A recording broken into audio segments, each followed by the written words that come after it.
All right, what's up guys? How you doing today? Hope you guys are having a wonderful day. Today is a special day because today I'm setting out on a journey to make the world's tallest airplane. Not just any plane, specifically an RC plane. So to scale, I want it to be the tallest landing gear to airplane ratio in the world. Why, you might ask? Well, there's actually a couple reasons, and if a lot of you guys remember, several months ago, Stefan and I actually had the amazing opportunity and privilege to go out and go on a bush flying adventure with the Flying Cowboys. Flying Cowboys, you guys know who you are. You guys are doing awesome things, not only on the content side, making sweet videos for me to watch, but inspiring the young minds of tomorrow's aviation generation. Can't thank you guys enough for helping out with that. So anyways, that being said, recently the Patey bros, which Mark, I got to ride in his Carbon Cub, and Mike at the time had his normal Wilga. Mike has since taken his extremely nice Wilga and made it a fire-breathing Dragon Wilga. Specifically, it's called Draco. It is an abnormally huge plane. It's like a monster truck airplane. I'm pretty sure like I could drive my Honda under the fuselage and it wouldn't even touch. So that's kind of the inspiration behind today's project. So without further ado, I'm going to take this Kingfisher and we are going to attempt to put a landing gear on it that is taller than the wingspan is wide. So without further ado, let's go in the shop and get to work. Come on. I gotta do something about this paint scheme. I don't know what it is about orange and blue and white. It's just not gonna work. You gotta have a sweet paint scheme like Draco. So first things first, I'm gonna try to get these decals off and then we're gonna put some paint on here, hopefully make it look a little bit more like a fire-breathing dragon. Let's do it. I mean, it doesn't take much to get better than that ugly blue and orange and white. Think of it as like Draco's son, Blaco, fire-breathing hatchling. We're gonna let that dry and I'm gonna go back inside, get some steel hardware, and we're gonna start bending together some landing gear for better or for worse. I have got the landing gear into shape, kind of. This is actually a plastic mount where the original float gear and landing gear was mounted. And so I got it jammed in there, and now I just need to figure out a way to secure it. It needs to be nice and secure so it can hold it, but look at that. It looks so good. It's perfect. And we have the official tallest landing gear airplane in the world, Blaco, son of Draco, the fire-breathing hatchling. That's about 32 inches. 32 inches of And what's the wingspan? 55. So if this was a real plane, it would be 18 feet in the sky when it's on the ground.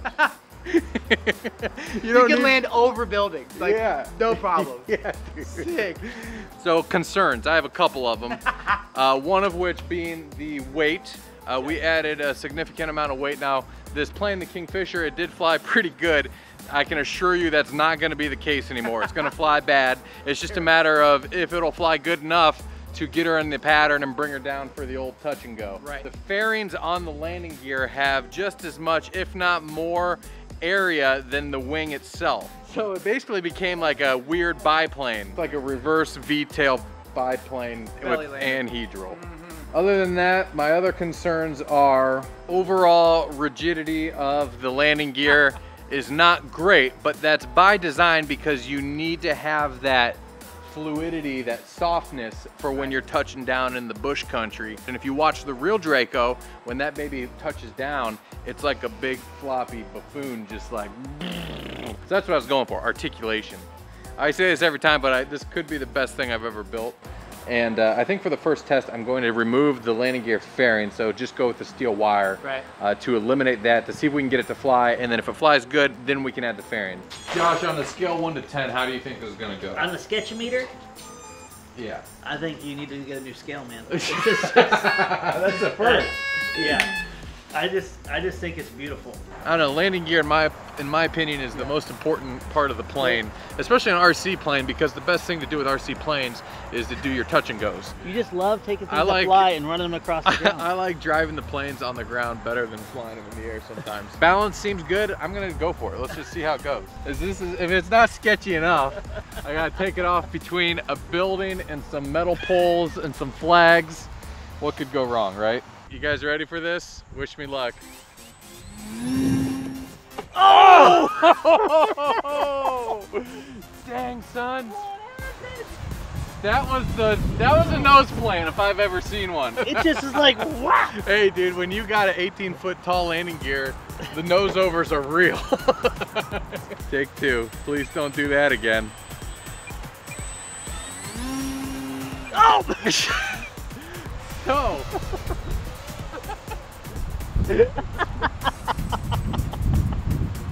Oh my gosh. As it rotates up onto its landing gear, the landing gear is bending back, causing it to nose over before it even breaks ground. Do you think you need to counteract that with pre-bending the landing gear forward then? Is there anything saying that we couldn't have a piece of plywood in the middle of the yard that Draco or Blako would take off of? We could try, yeah. Runway. All right, here we got a nice headwind ready, set, go. It's so painful every time.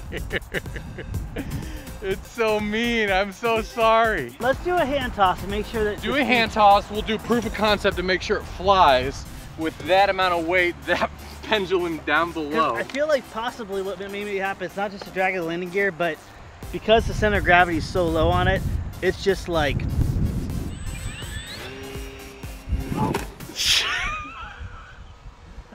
I still don't know. I kind of feel like it might have flown. Maybe with like the long weight down, maybe the CG needs to be shifted back. Do you remember with the Cozy Coupe, how far aft CG we had to actually fly it because of the low center of gravity being all that pressure? So we got to go get a new prop. We're gonna do some re-engineering to this landing gear, and then we're gonna go for round 2. I guess you could call it round 2.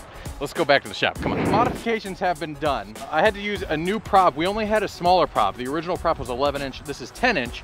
So I compensated that with a 4-cell battery. Before I was using a 3-cell. So what that's gonna do is gonna give the motor more RPM. The propeller is gonna be less pitchy, but it's going to be spinning faster, so it should be more power. Should be.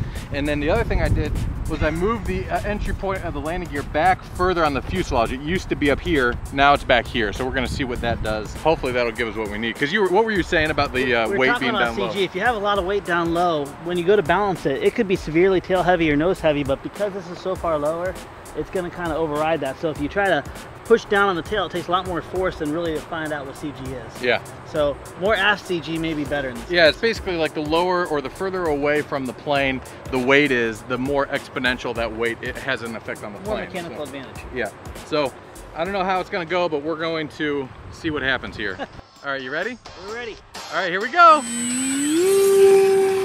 No way! Oh my gosh! It's working! I can't believe it's flying so good. Dude, are you holding full up? Yeah, full up. Can you give me just a little bit of trim? Which one is it? Nose up, nose up, nose up. There you go. Hold on. There. Okay, perfect. Yeah, there you go. Way better. It still does not fly good, but it is flying. I can't believe it. It looks hysterical. It looks here, man. ridiculous. I've seen a lot of crazy things fly through the air, but honestly, this is one of my favorites. It has to be one of the best. All right, dude. You better believe that I wasn't gonna get this flying and not let you fly. Try this. No, man, I'm gonna crash it. No, I'm gonna crash it. Oh, you gotta use so much rudder. Yeah, you do. The rudder is key when you got the longest landing gear in the world. All right, low pass. Yeah, low pass. See how that goes, and then no touch and go, right? then we're gonna up the ante. I like how it like.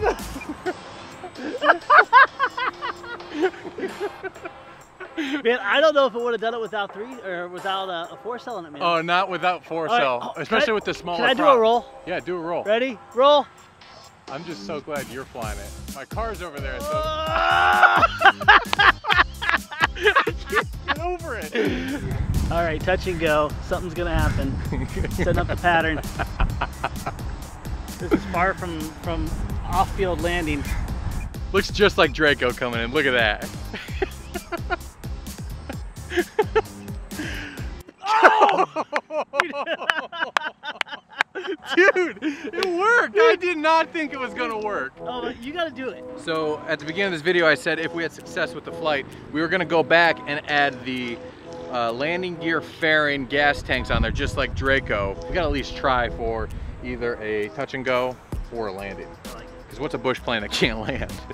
We can land once. Yeah. Certainly isn't doing touch and goes off the water. My main concern is considering that these wheel things are basically as much area as the wing area, that I was really afraid that they're going to affect the flight characteristics because they're basically just like huge control surfaces. So what Bob and I decided is we were just gonna kind of let them dangle free fly on there. They're mostly just aesthetic anyways. And then that way, if they are off a little bit, hopefully it won't drastically change the way the plane flies. But other than that, I think she's good to go. Got it in the air. We can launch it. All we're going for is a landing, right? Yeah, I guess that's true. All right, so hand launch just to see if this will fit or if this will fly with the landing gear and the new mods. It looks funny with the landing gear so far back. Oh!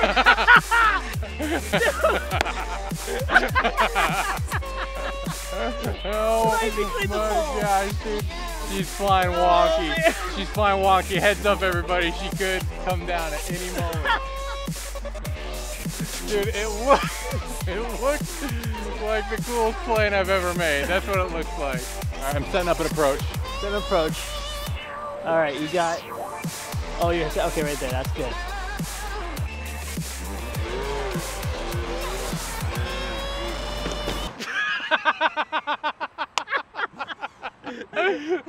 That's a success. If it's still flying, you gotta try it. Let me All right. go get it. You ready?